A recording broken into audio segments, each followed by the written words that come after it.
বলছিলাম কিছু আটক হয়ে যাওয়া মানুষ নিয়ে। চলুন আজকে তাদের নিয়ে বিস্তারিত বলি।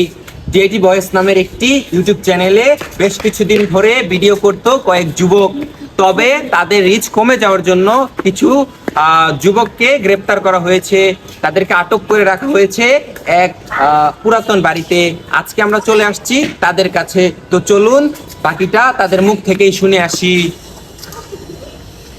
দেখতে পাচ্ছেন, তো আসুন আটকে পড়া মানুষদের থেকে বিস্তারিত জেনে নেই। ভাই, ডিপ্রেশন। এই যে ভাই, আপনাকে দেখে একটু ভালো মনে হয়। এই যে একটা ভালো যুবককে দেখতে পাচ্ছি যে কিনা নিশ্চিন্তে ফোন টিপছে। তো আসুন ওনার থেকে জেনে নেই। ভাইয়া, আপনারা এখানে কেন আটকা পড়ছেন? আপনাদের ঠিক জায়গায় আছেন, কি বলবো, আপনাকে দেখেই মনে হচ্ছে যে আপনি পারবেন আমার সাথে। তো আপনারা এখানে কেন আটকা পড়েছেন? কি হয়েছিল আপনাদের সাথে সেদিন, বলুন। সেদিন অনেক রাত, প্রায় রাত 8টা বাজে।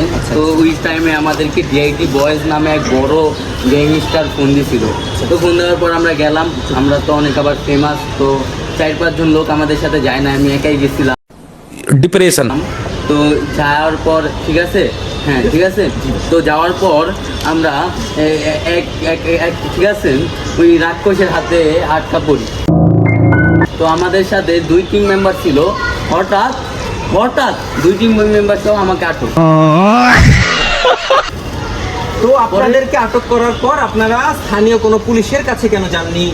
স্থানীয় পুলিশ আমাদেরকে অনেক ঘৃণা করে, কারণ আমরা অনেক বড় ফেমাস লোক। তো আপনাদের ইউটিউব চ্যানেল আছে, আমরা জেনেছি একটা আইনিগত প্রশিক্ষণ থেকে। তো হ্যাঁ। আপনাদের ইউটিউব চ্যানেলের ফলোয়ার্স বা ভিউ কত হচ্ছে? আপনি এটা জানেন না, আমাদের প্রায় একটা ভিডিওতে প্রায় 300 ভিউ আইছিল।